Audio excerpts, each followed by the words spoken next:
Ya.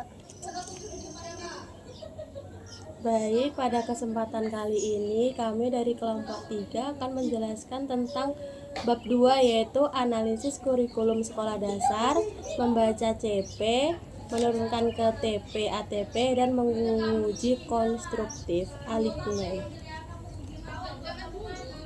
Nah, pada bab dalam mata kuliah ini, bab 2 ini mengikuti alur yang ditetapkan dalam rencana pembelajaran semester atau RPS pada pertemuan kedua yang berkaitan dengan capaian pembelajaran mata kuliah 1 atau CPMK 1. Nah, fokus utama bab 2 ini adalah melakukan workshop analisis dokumen kurikulum yang langsung berujung pada produk tugas yang harus diselesaikan. Nah, tugasnya yaitu tentang analisis CP atau capaian pembelajaran, terus juga TP tujuan pembelajaran, dan ATP alur tujuan pembelajaran serta penetapan topik proyek. Nah, bab 2 ini tidak hanya menjelaskan teori kurikulum, tetapi juga memberi prosedur kerja yang praktis yang diperlukan untuk memastikan proyek semester ini diambil memiliki pijakan kurikulum yang sahih, terukur, dan dapat dilaksanakan. Nah, hal ini menjadikan bab 2 itu sangat penting. Kenapa? Karena dapat langsung diterapkan dalam pembuatan perangkat pembelajaran yang berbasis kurikulum yang berlaku. Nah, selanjutnya itu capaian bab atau learning outcome bab. Yang 2.2 Aku ya. ya, boleh.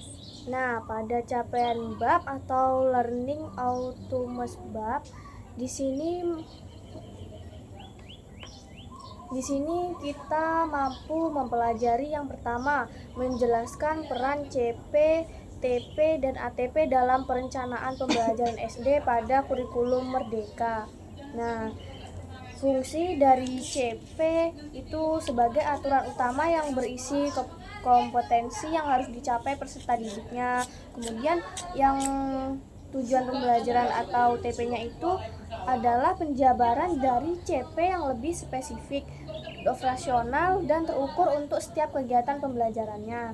Kemudian alur tujuan pembelajaran atau ATP. Nah, ini berfungsi sebagai peta urutan pembelajaran yang menunjukkan tahapan pencapaian kompetensi dari sederhana ke yang kompleksnya. Kemudian yang kedua, mengidentifikasi fase dan ruang lingkup CP yang relevan dengan masalah atau topik proyek yang dipilih pada bab 1.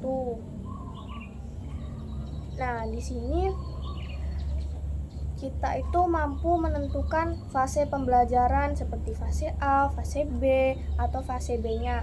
Itu sesuai dengan jenjang kelas SD. Kemudian memilih capaian capaian pembelajarannya yang relevan dengan topik atau masalah proyek yang telah ditentukan pada bab satunya. Kemudian hal ini itu sangat penting karena tidak semua CP itu digunakan dalam satu pembelajaran. Nah, CP juga ini harus disesuaikan dengan karakteristik peserta didik, kebutuhan kelas, serta konteks masalah atau proyek yang diangkat. Nah, dengan demikian pembelajaran ini menjadi lebih fokus dan kontekstual. Kemudian yang ketiga, ada menurunkan CP menjadi TP yang terukur dan menuntut HOTS secara proporsional untuk sekolah dasar.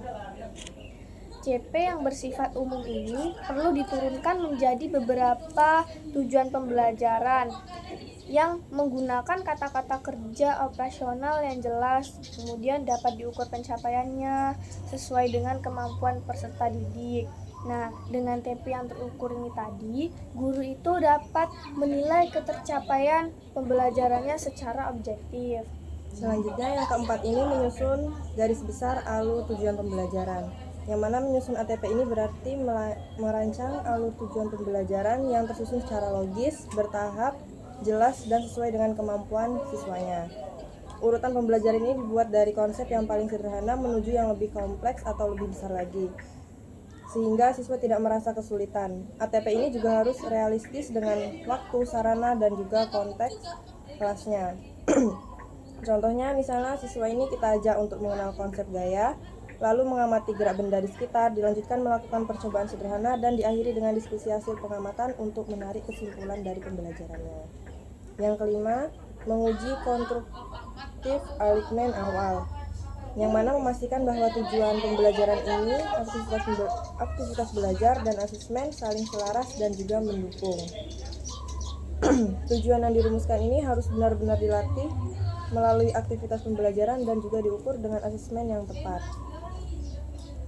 Bukan hanya sekedar tes yang tidak relevan. Contohnya seperti misalnya jika tujuan pembelajaran menuntut siswa menganalisis pengaruh gaya, maka aktivitas yang diberikan ini berupa percobaan dan asesmen yang digunakan adalah laporan hasil pengamatan atau rubrik analisis. Bukan hanya soal pilihan ganda.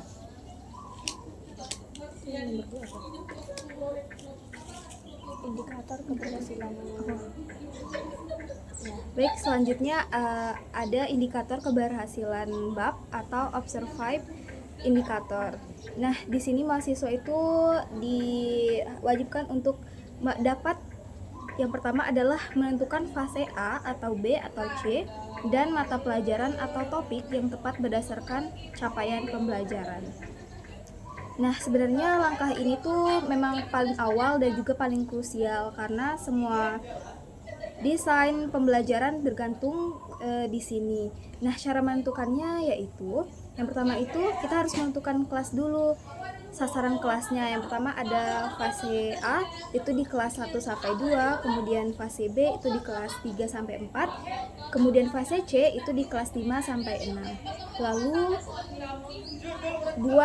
buka dokumen capaian pembelajaran yang resmi, kemudian kita harus memilih nih sesuai dengan fase yang kita ambil seperti itu. Kemudian juga harus memilih mata pelajaran yang sesuai dengan fase-fase tersebut sehingga siswanya juga bisa mengerti gitu, paham dan juga sesuai dengan pembelajarannya. Kemudian elemen dari capaian pembelajaran ini juga harus relevan dengan topik yang kita akan bahas. Nah, kemudian kenapa harus berdasarkan capaian pembelajaran? Karena capaian pembelajaran itu adalah standar dari kompetensi nasional. Nah, topik pembelajaran harus melayani CP, bukan sebaliknya.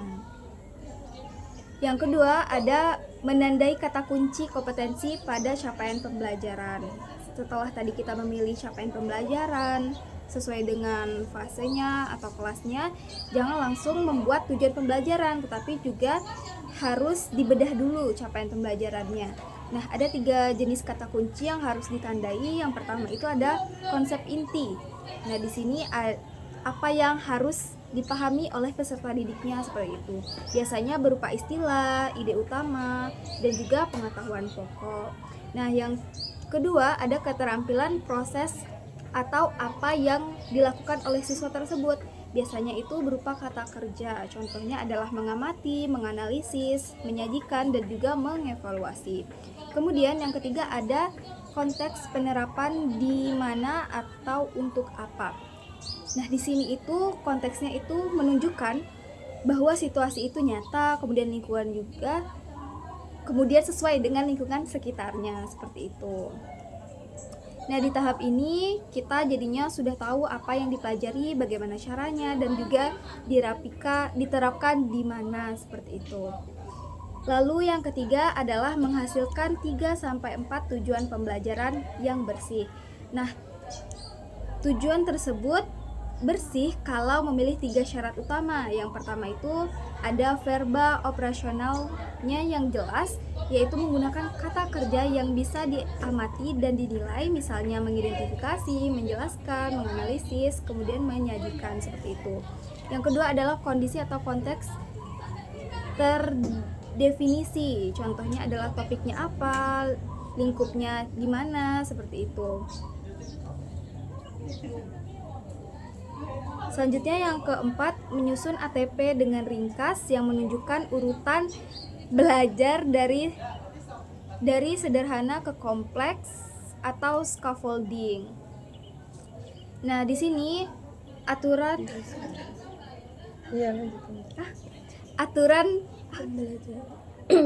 tujuan pembelajaran itu bukan daftar materi tetapi alur pembelajarannya.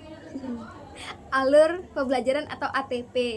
Nah, prinsip scaffolding ini dari mengenal, kemudian juga memahami, lalu menganalisis dan menerapkan, seperti itu. Jangan sebaliknya. Nah, setiap tujuan pembelajaran menjadi pijakan untuk tujuan pembelajaran berikutnya. Contohnya, alur tujuan pembelajaran ringkasnya itu yang pertama mengenal lingkungan sekolah dan komponennya, lalu yang kedua mengidentifikasi masalah lingkungan di sekolah, yang ketiga menganalisis penyebab masalah lingkungan, yang keempat merancang solusi sederhana, yang kelima menyajikan hasil dalam bentuk poster atau presentasi.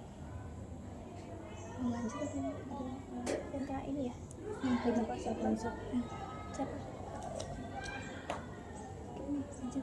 Yang kita konsep ini ya? Iya, ini belum. Lanjut. Nah, yang kelima menyajikan matriks alignment awal yang memperlihatkan keterkaitan tujuan pembelajaran ke aktivitas, ke asesmen secara koheren. Nah, untuk memastikan tidak ada tujuan yang menganggur, fungsi matriks alignment ini adalah untuk mengecek kesesuaian, yang mana tujuan itu apakah sudah sesuai dengan kegiatannya, udah sesuai belum dengan penilaiannya, menjadi dasar desain modul ajar dan asesmen. Seperti itu. Dah, ini kan kita konsep bab. Jelasin ini. Gimana kata-kata Anda sih? Gak ada di sini. Ini udah ini aja. Baca dulu ini terus baru ke sini. Nah, jadi Contoh aja nggak? Jadi contoh dari peta konsep yang pada bab 2. pada bab 2.4 ini, yang pertama ada regulasi kurikulum merdeka yang mana menjadi dasar resmi yang mengatur arah pembelajaran di sekolah. Yang kedua ini ada CP per fase dan mata pelajaran.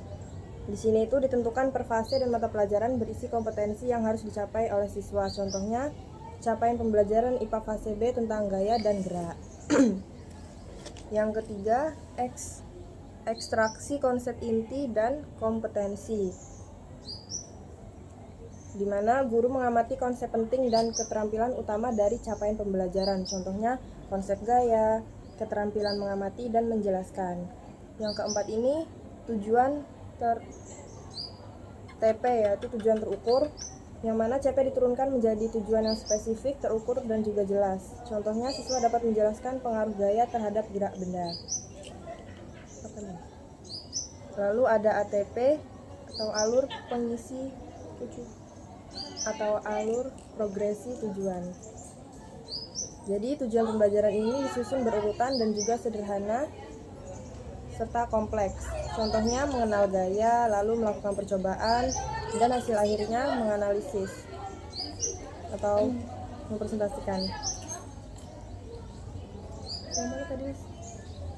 Selanjutnya ada topik proyek dan ruang lingkup perangkat. Jadi topik proyek dan ruang lingkup perangkat ini dipilih sesuai dengan alur tujuan pembelajaran dan juga konteks kelasnya. Contohnya, proyek pengaruh gaya dalam kehidupan sehari-hari. Yang terakhir, ada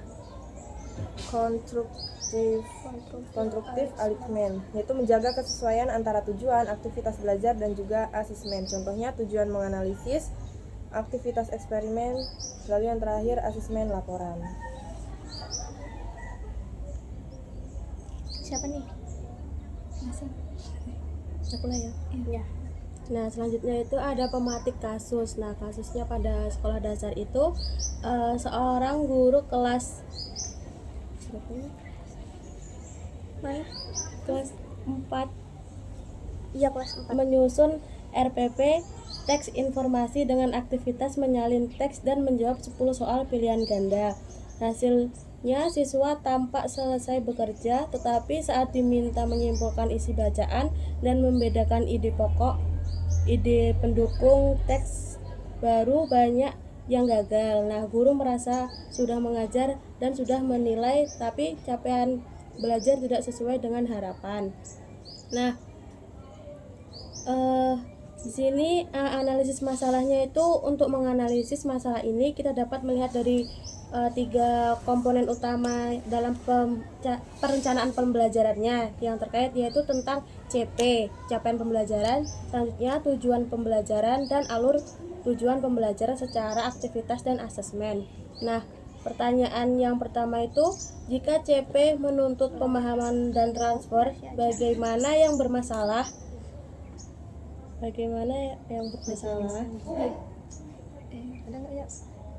Tujuan, aktivitas atau asesmen. Nah, masalahnya itu pada tujuan pembelajaran. Nah, dalam kasus ini CP itu menuntut siswa untuk memahami teks dan mentransfer pengetahuan mereka ke teks baru dengan kemampuan untuk menyimpulkan isi bacaan dan membedakan ide pokok dengan ide pendukung. Namun tujuan pembelajarannya itu yang dirumuskan oleh guru tidak cukup spesifik dan tidak mendukung pencapaian tersebut. Nah, aktivitas yang diberikan itu seperti menyalin teks dan menjawab soal pilihan ganda mungkin tidak cukup untuk tidak cukup mendalami untuk mencapai tujuan pemahaman dan transfer yang lebih kompleks. Nah, hal ini berarti bahwa TP-nya itu belum sepenuhnya mencerminkan capaian pembelajaran yang diharapkan pada capaian pembelajarannya. Nah, tujuannya itu yang perlu diperbaiki, seharusnya pembelajarannya itu lebih fokus pada pemahaman yang mendalam dan kemampuan mentransfer ilmu pengetahuan, misalnya kayak tujuannya yang lebih konkret dan seperti kayak peserta didik itu mampu menyimpulkan isi teks dan juga membedakan ide pokok dengan ide pendukung teks lain. Nah, masalah pada aktivitasnya itu aktivitas yang dirancang oleh guru hanya berupa menyalin teks dan menjawab soal saja, yang lebih fokus pada proses prosedural dan tidak mengarahkan siswa untuk berpikir lebih mendalam dengan pemahaman dan juga mentransfer pengetahuan yang dimaksud dalam capaian pembelajaran tadi. Nah, sehingga aktivitas ini lebih bersifat aritmetik atau perhitungan atau pengulangan, yang seringkali kita menuntut siswa untuk pembelajaran tingkat tinggi itu seperti kayak menganalisis, sintesis, dan evaluasi yang diharapkan pada capaian pembelajarannya. Nah, aktivitas yang perlu diperbaiki itu seperti kayak aktivitas lebih mendalam dan berfokus pada pemahaman seperti diskusi teks, terus menyimpulkan isi bacaan, terus juga menulis ringkas atau membedakan ide pokok dengan ide pendukung. Nah, selanjutnya itu masalah pada asesmen. Nah, asesmen yang dilakukan yaitu menjawab soal pilihan ganda. Nah, itu belum cukup untuk mengukur kemampuan siswa dan menyimpulkan teks atau membedakan ide pokok dengan ide pendukung. Nah, soal pilihan ganda itu lebih mengukur kemampuan mengingat atau mengidentifikasi informasi, bukan pemahaman mendalam atau transfer pengetahuan. Nah, asesmen yang perlu diperbaiki itu sebagai gantinya itu lebih efektif adalah pertanyaan terbuka atau meminta siswa itu untuk menyimpulkan informasi atau membedakan ide pokok dengan ide pendukung, sehingga ini akan menguji kemampuan berpikir tingkat tinggi yang lebih sesuai dengan capaian pembelajaran tadi. Nah, selanjutnya ada landasan mutakhir, kurikulum merdeka dan dokumen CP. Nah, dalam kebijakan nasional, kurikulum merdeka ini menjadi acuan kurikulum pada PAUD. jenjang pendidikan dasar dan menengah. Nah, sebagaimana diatur dalam Permendikbudristek nomor 12 tahun 2024 yang kemudian mengalami perubahan melalui Permendikdasmen nomor 13 tahun 2025. Nah, implikasinya ini untuk mata kuliah sederhana tetapi krusial. Nah, perangkat pembelajaran ini harus berangkat dari dokumen kurikulum yang berlaku, terutama CP, lalu dijabarkan menjadi TP dan ATP sebagai pijakan dalam pembelajaran. Nah, tadi kan sudah dijelaskan mengenai kurikulum merdeka itu sebagai acuan nasional. Nah, secara kebijakan nasional, kurikulum merdeka ini ditetapkan sebagai kurikulum yang digunakan pada PAUD, pendidikan dasar dan pendidikan menengah. Artinya seluruh perencanaan pembelajaran termasuk yang dianalisis dalam mata kuliah ini harus mengacu pada kurikulum merdeka yang berlaku pada saat ini. Kemudian implikasi kurikulum merdeka bagi mata kuliah.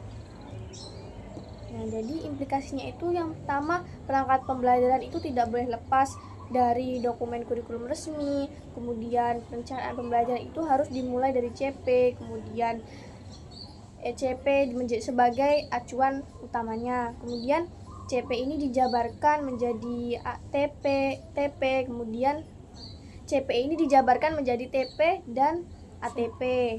Nah, dengan demikian desain pembelajaran ini dibuat mahasiswa memiliki dasar regulasi yang sah dan relevan. Kemudian yang ketiga, dokumen CP ini sebagai rujukan utama. Nah, dokumen ini memuat kompetensi yang harus dicapai peserta didik pada setiap fase dan mata pelajaran. Kemudian pentingnya menggunakan dokumen TP paling mutakhir. Kenapa? Karena adanya pembaruan kebijakan. Kemudian mahasiswa wajib memastikan bahwa CP yang dianalisis untuk proyek serta CP yang dijadikan dasar penyusunan TP dan ATP berasal dari dokumen CP yang paling mutakhir, yang paling mutlak, yang paling asli, yang paling jelas gitu. Kemudian penggunaan CP terbaru ini menjamin bahwa setiap perangkat pembelajaran yang dirancang ini sesuai dengan kebijakan nasional terkini, relevan dengan kebutuhan pendidikan saat ini, dan dipertanggungjawabkan secara akademik. 2.6 apa? Nomor 2 tadi aku mau jawab pertanyaan dulu. Jawab dulu. Baru 2.7. Nah, tadi kan pada pematik kasus itu kan masih soal nomor 1 yang dijawab. Nah, selanjutnya akan menjawab soal nomor 2 dan 3. Nah, soal nomor 2 itu bagaimana cara memastikan TP dan ATP tidak jatuh menjadi tugas prosedural dan tidak menuntun pemahaman. Nah, untuk memastikan TP dan ATP itu tidak menjadi tugas prosedural yang hanya mengarah pada rutinitas atau pengulangan tanpa mendalamkan pemahaman. Nah, itu ada beberapa langkah yang dapat diikuti. Yang pertama itu merumuskan TP yang berbasis pada keterampilan berpikir tingkat tinggi atau HOTS. Nah, TP yang efektif harus mendukung siswa untuk menganalisis, mensintesis, dan menilai informasi. Nah, bukan hanya sekedar menghafal atau menyelesaikan tugas sederhana. Sebagai contohnya itu alih-alih membuat TP yang mengarahkan siswa hanya untuk menyalin teks. Nah, TP yang lebih baik itu biasanya kayak peserta didik mampu menyimpulkan inti teks dan membedakan ide pokok dengan ide pendukung dalam teks baru. Nah, langkah yang kedua itu menyusun ATP yang progresif dan koheren. Nah, ATP itu harus memiliki urutan tujuan yang progresif dan mengarahkan siswa untuk belajar dari konsep yang sederhana menuju yang lebih kompleks. Nah, misalnya itu tahap pertama. Itu bisa berfokus pada pemahaman, membedakan fakta dengan opini dalam teks. Nah, kemudian itu dapat menyimpulkan informasi utama dari teks yang akhirnya itu dapat membedakan ide pokok dengan ide pendukung. Dengan demikian setiap TP itu dirancang dalam ATP, saling mendukung dan juga membangun pemahaman yang lebih mendalam. Nah, yang langkah ketiga itu aktivitas yang mendalam.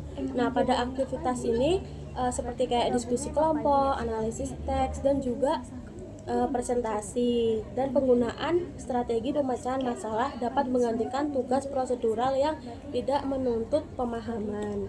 Nah, aktivitas-aktivitas ini menuntut siswa itu berpikir kritis dan menerapkan pengetahuan mereka dengan konteks yang lebih luas dan lebih kompleks. Nah, selanjutnya pertanyaan ketiga. Nah, bukti apa yang harus dirancang sejak awal asesmen benar-benar mengukur capaian yang diuji? Nah, untuk memastikan bahwa asesmen benar-benar mengukur capaian pembelajaran yang diinginkan itu perlu adanya rancangan asesmen yang sesuai dengan tujuan pembelajaran tadi.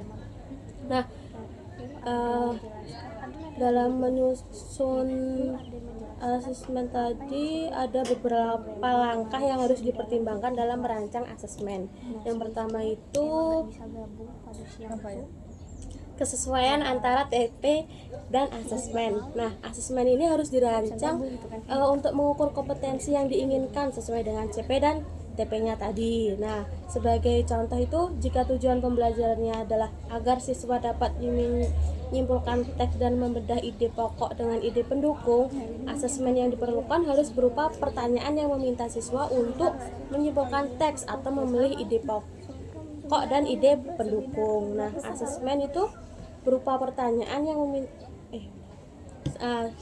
selanjutnya itu langkah kedua, penggunaan instrumen asesmen yang bervariasi. Nah, pada langkah ini tuh gunakan pertanyaan yang terbuka kayak terus rubrik penilaian dan portofolio atau project yang memungkinkan siswa untuk menunjukkan kemampuan mereka dalam menganalisis, mensintesis dan mengaplikasikan pengetahuan mereka. Nah, dengan hal ini asesmen itu tidak hanya mengukur hasil kerja, misalnya kayak menyelesaikan soal, tetapi juga proses berpikir dengan yang diperlukan untuk menyelesaikan tugasnya. Nah, langkah yang terakhir itu memastikan asesmen mendalam dan aplikatif. Nah, rancang asesmen yang menurut siswa untuk mengaplikasikan pengetahuan mereka dalam konteks yang berbeda. Misalnya kayak setelah memahami teks tertentu, siswa bisa untuk menyimpulkan teks serupa.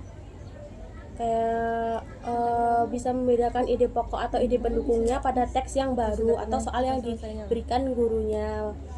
Lalu mereka bisa menunjukkan kemampuan mereka untuk mentransfer pemahaman ke situasi yang baru. Nah, kesimpulan dari pematik kasus ini tuh, masalah yang dihadapi dalam kasus ini berakar pada ketidaksesuaian antara tujuan pembelajaran dan aktivitas pembelajarannya dan asesmen. Nah, agar pembelajarannya itu lebih efektif dan sesuai dengan capaian pembelajaran, guru perlu merumuskan tujuan pembelajarannya yang mendalam dan mengarahkan siswa tersebut pada pemahaman dan transfer pengetahuan, serta merancang aktivitas dan asesmen yang benar-benar mengukur pencapaian tersebut. Nah, itu dari kesimpulan dari 3 pertanyaan pemantik kasus tadi. Udah belum? Selanjutnya, memahami capaian pembelajaran secara operasional. Jadi, capaian pembelajaran ini merupakan pernyataan kemampuan yang perlu dicapai peserta didik pada fase dan mata pelajaran tertentu. Pada jenjang sekolah dasar, capaian pembelajaran dibagi dalam fase A kelas 1 dan 2, fase B kelas berapa? Kelas 3 dan 4, dan fase C 5 dan 6. Jadi CP ini tidak disusun per kelas melainkan per fasenya. Sehingga guru perlu memahami dan cara membaca capaian pembelajaran secara operasional untuk kebutuhan desain pembelajaran yang pastinya harus sesuai dengan kemampuan peserta didiknya. Makanya sesuai fase, bukan sesuai kelasnya. Jadi langkah pertama ini adalah mengidentifikasi konsep intinya. dalam capaian pembelajaran. Nah, konsep inti ini merupakan gagasan utama yang menjadi fokus pembelajaran. Misalnya pada capaian pembelajaran Bahasa Indonesia, fase B ini konsep intinya dapat berupa pemahaman teks prosedur dan struktur isinya. Konsep ini menjadi fondasi dalam merumuskan tujuan pembelajarannya. Selanjutnya, langkah yang kedua ini mengidentifikasi keterampilan proses yang harus dikuasai siswa. Keterampilan ini tuh menunjukkan bagaimana sih siswanya ini belajar dan menggunakan pengetahuannya seperti membaca kritis, mengidentifikasi informasi, membandingkan, dan menyimpulkan isi teks. Nah, keterampilan proses ini penting agar pelajaran ini tidak hanya bersifat hafalan, tapi ada praktek langsungnya. Terus, langkah yang ketiga adalah mengidentifikasi konteks penerapan atau transfer. Nah, bagian ini tuh menunjukkan bahwa kemampuan yang dipelajari siswa ini harus dapat diterapkan pada situasi atau teks yang berbeda. Contohnya, siswa tidak hanya mampu menentukan ide pokok pada teks di buku pelajaran, tapi juga pada teks baru yang belum pernah dibaca sebelumnya. Jadi tidak terpaku dengan contoh yang awal, bisa mengerjakan teks baru yang diberikan oleh guru. Nah, langkah yang terakhir ini adalah mencermati kata kerja dominan dalam capaian pembelajaran. Jadi kata kerja seperti mengidentifikasi, menjelaskan, menganalisis, dan juga menyimpulkan dapat membantu guru dalam merumuskan tujuan pembelajaran dan indikator keberhasilan yang terukur.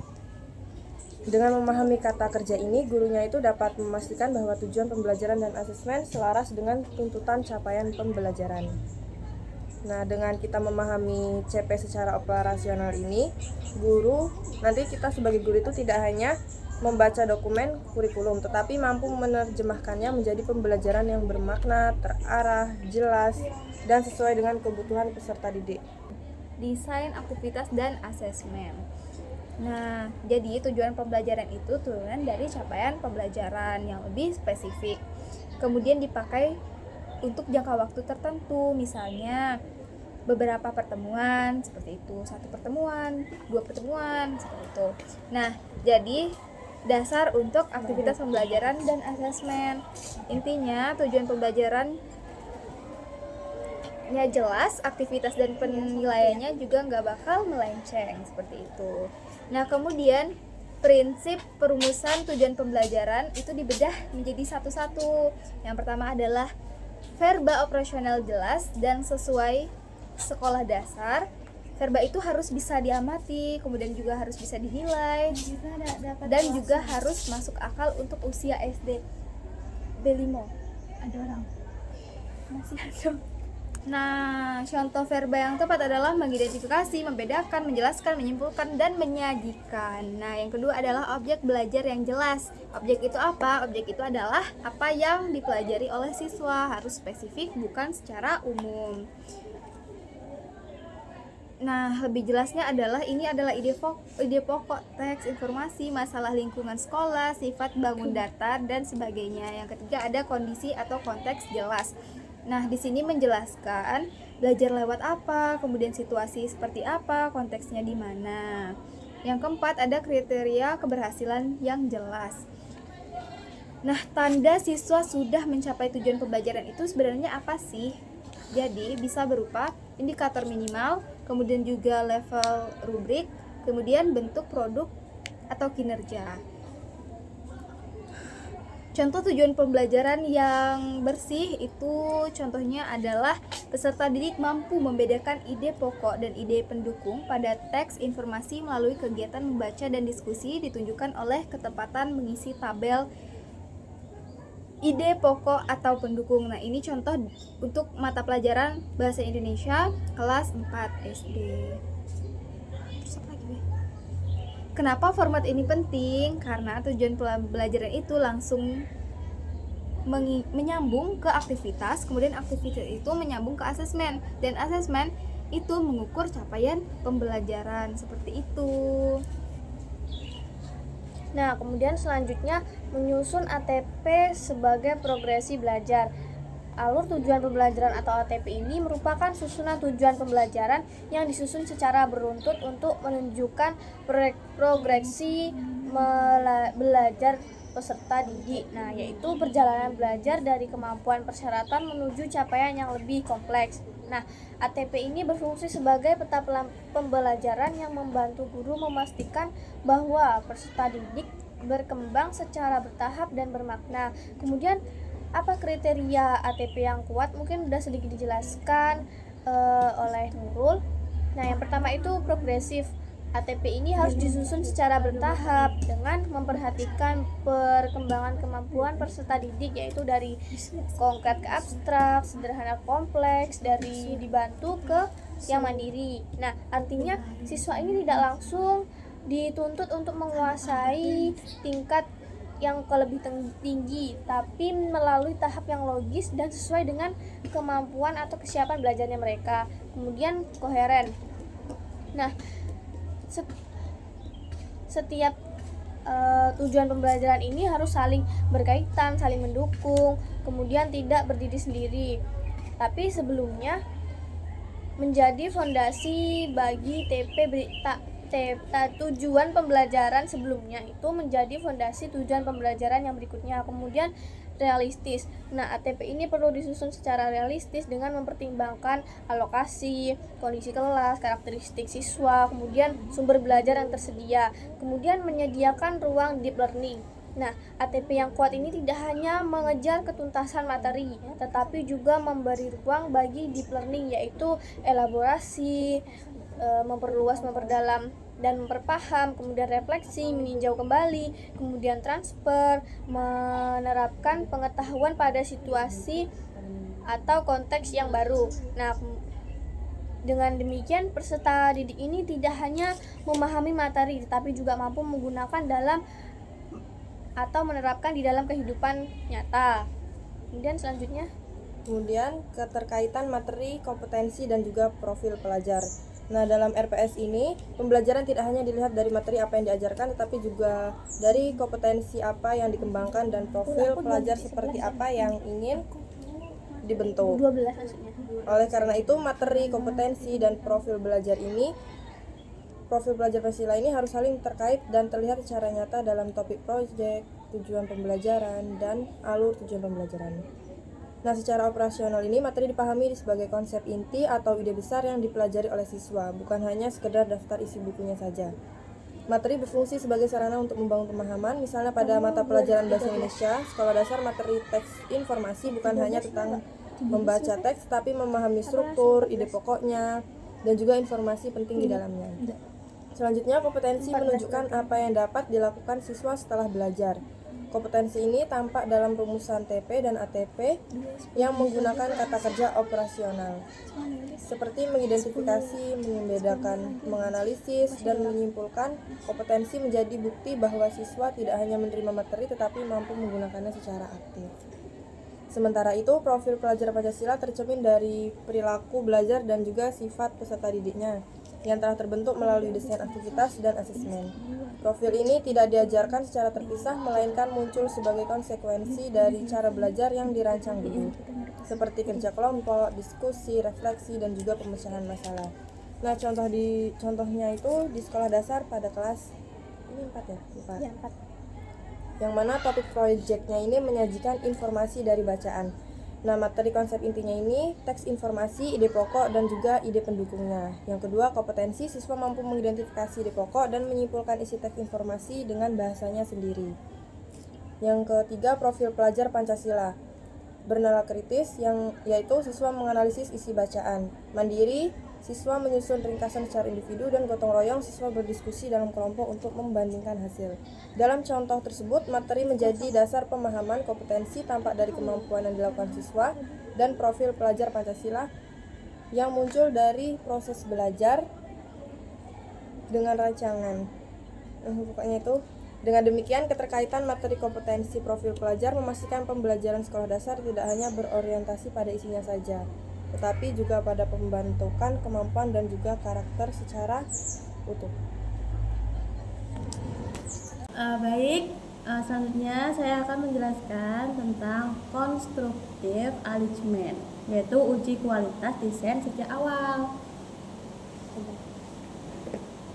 Nah, constructive alignment itu merupakan prinsip penting dalam desain pembelajaran yang memastikan keselarasan yang erat antara tujuan pembelajaran, terus juga aktivitas pembelajaran dan asesmennya.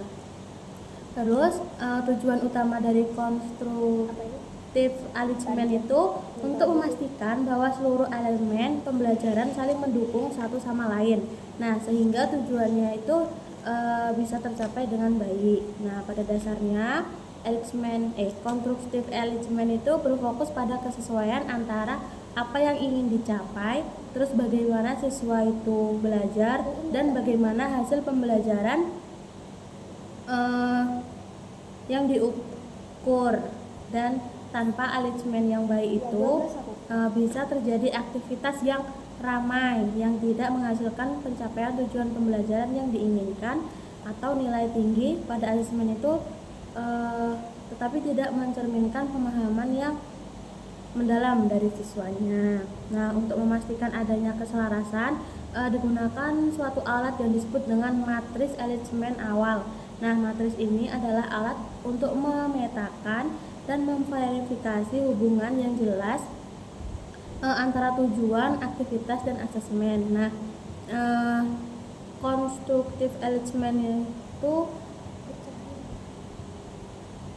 juga memiliki beberapa komponen dalam matris alignment awal. Nah, yang pertama itu kolom 1, yaitu tujuan pembelajaran. Nah, kolom pertama dalam tujuan pembelajaran ini merupakan deskripsi spesifik dari apa yang siswa diharapkan dapat tercapai setelah mengikuti pembelajaran. Nah, contohnya itu peserta didik dapat mampu menyimpulkan ide pokok dan ide pendukung dalam teks yang telah diberikan. Nah, tujuan pembelajaran ini juga harus jelas dari berbasis pada kemampuan yang terstruktur. Nah, pada kolom kedua yaitu aktivitas inti.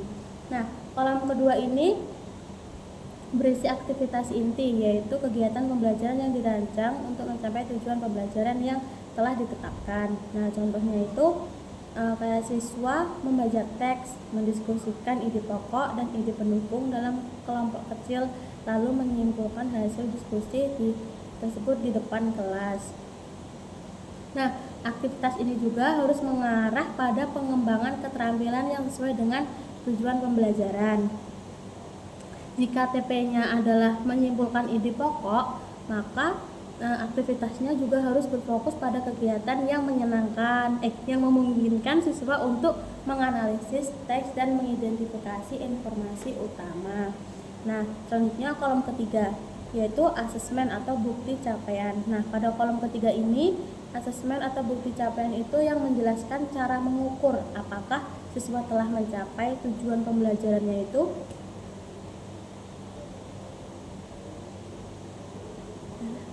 Terus juga contoh asesmen. Nah, contohnya itu siswa diberikan soal tertulis yang meminta mereka untuk mengidentifikasi ide pokok dan ide pendukung dalam teks tersebut. Nah, dengan asesmen ini kita bisa memastikan bahwa keterampilan yang diuji itu menyimpulkan teks dan membedakan ide pokok dan ide pendukung.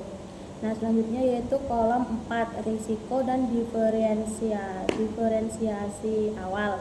Nah, kolom terakhir ini merupakan risiko dan diferensiasi awal yang digunakan untuk mencatat potensi, tantangan, atau hambatan yang mungkin dihadapi selama pembelajaran, serta bagaimana kita bisa melakukan diferensiasi agar semua siswa bisa mencapai tujuan pembelajaran yang sama.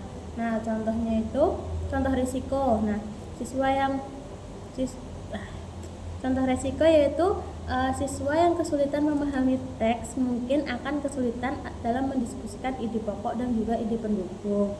Nah, selanjutnya contoh diferensiasi yaitu memberikan teks yang mendalam, sederhana, atau menyediakan panduan tambahan untuk membantu siswa memahami struktur teks. Nah, diferensiasi ini penting agar semua siswa dapat mengikuti pembelajaran sesuai dengan tingkat kemampuannya dan tetap mampu mencapai tujuan pembelajarannya itu yang telah diterapkan.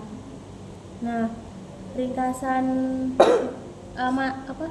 matriks alignment awal itu dapat membantu kita memeriksa apakah desain pembelajaran yang sudah terstruktur dengan baik dan apakah setiap elemen itu tujuan, terus aktivitas dan asesmen tersebut terkait dengan jelas dan saling mendukung. Nah, kemudian selanjutnya ada workshop langkah kerja atau in-class produce. Nah, workshop ini tujuannya untuk apa sih? Tujuannya itu untuk melatih mahasiswa menganalisis kurikulum dan menyusun perencanaan pembelajaran secara bertahap dan struktur. Nah, langkahnya itu yang pertama, menetapkan konteks proyek. Nah, pada tahap ini mahasiswa itu menetapkan yang pertama kelas atau fase pembelajaran seperti kelas fase A, B, atau C. Kemudian mata pelajaran itu yang dipilih, kemudian secara topik pembelajaran yang akan dikembangkan. Nah, penetapan konteks ini tuh sangat penting agar seluruh proses analisis kurikulum memiliki arah yang jelas dan sesuai dengan karakteristik peserta didiknya. Kemudian langkah yang kedua, mengambil CP capaian pembelajaran yang relevan. Jadi mahasiswa ini mengambil capaian pembelajaran yang sesuai dengan konteks yang telah ditentukan. Nah, seperti yang harus diperhatikan itu CP-nya harus relevan dengan topik, kemudian berasal dari dokumen CP versi paling mutakhir, terus sesuai dengan kebijakan kurikulum merdeka. Nah, langkah ini bisa memastikan bahwa perencanaan pembelajaran memiliki dasar regulasi yang sah.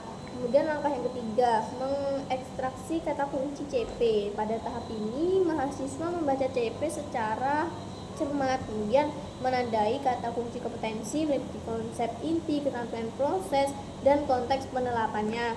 Nah, ekstraksi kata kunci ini membantu mahasiswa memahami tuntutan kompetensi CP secara utuh sebelum diturunkan menjadi tujuan pembelajaran. Kemudian langkah yang keempat, menurunkan CP menjadi 3-6 tujuan pembelajaran TP. Berdasarkan kata kunci CP, mahasiswa itu menyusun 3-6 TP yang menggunakan verba operasional yang jelas dan terukur sesuai dengan kemampuan peserta didik tadi. Kemudian TP ini menjadi sarana pembelajaran yang akan dicapai dalam beberapa pertemuan. Langkah yang kelima, menyusun ATP ringkas. Selanjutnya mahasiswa ini menyusun ATP.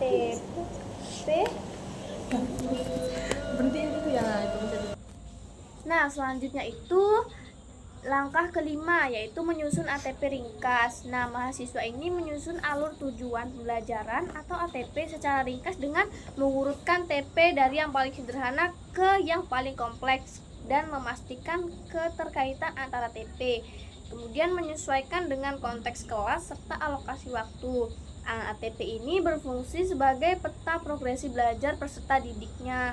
Kemudian langkah yang kelima, menguji alignment awal minimal 2 TP. Pada tahap akhir, mahasiswa melakukan uji alignment awal terhadap minimal 2 TP dengan mengecek kesesuaian antara yang pertama, tujuan pembelajaran, aktivitas pembelajaran, dan asesmen yang dirancang. Nah, langkah ini bertujuan memastikan bahwa desain pembelajaran sudah selaras sebelum dikembangkan lebih lanjut pada bab-bab yang berikutnya. Baik, selanjutnya adalah self-check. Nah, pertanyaan pertama yaitu, mengapa memilih fase dalam kurung A atau B atau C lebih penting daripada sekedar memilih kelas? Nah, jawabannya adalah karena kurikulum Merdeka menerapkan capaian pembelajaran berdasarkan fase, bukan berdasarkan kelas.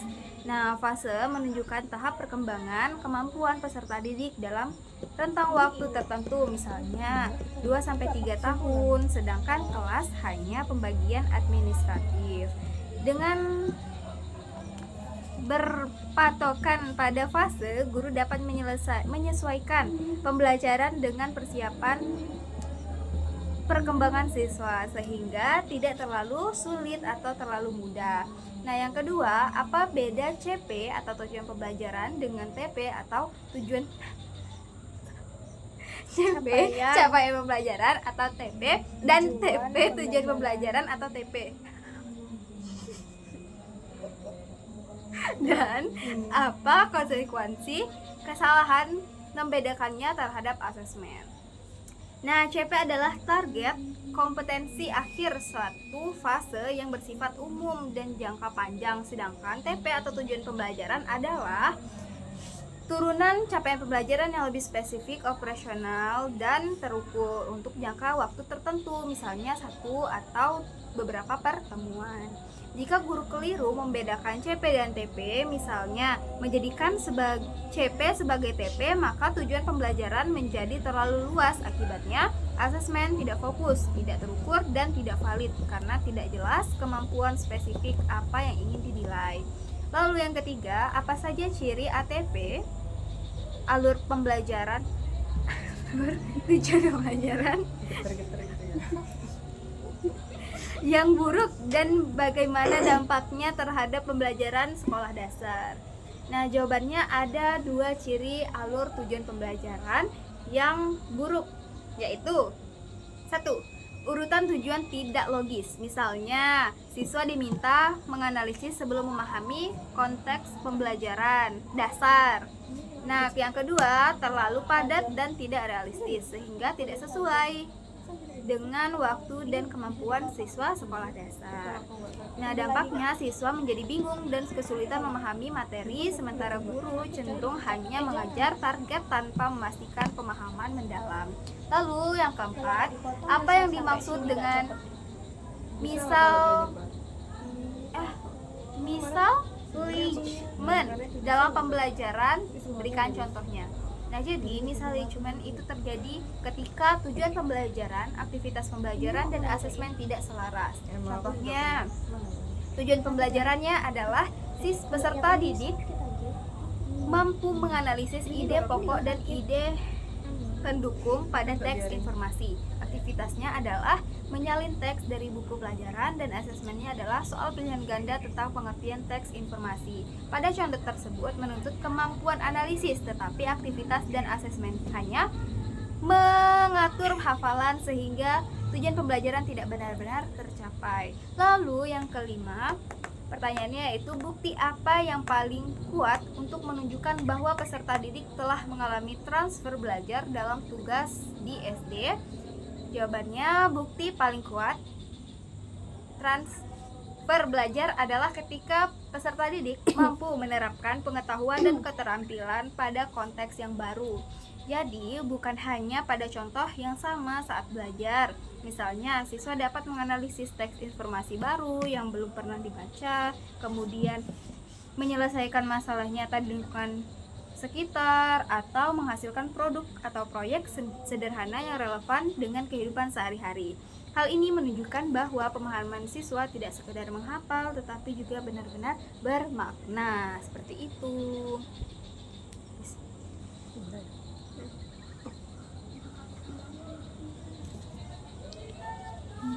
Nah, seperti itu teman-teman. Nah, jadi kesimpulan pada diskusi kami pada hari ini tuh bahwa bab ini tuh menegaskan perencanaan pembelajaran sekolah dasar ini harus berangkat dari analisis capaian pembelajaran yang tepat lalu diturunkan secara sistematis menjadi tujuan pembelajaran dan alur tujuan pembelajaran yang terukur, logis, jelas, dan sesuai konteks kelas. Melalui alur kerja yang jelas dan uji konstruktif alignment, mahasiswa dibekali cara memastikan tujuan, aktivitas, dan juga asesmen selaras sehingga pembelajarannya ini tidak hanya sekedar prosedural, tapi benar-benar mendukung pemahaman dan transfer belajar pada siswanya. Sekian dari kami. Wassalamualaikum warahmatullahi wabarakatuh.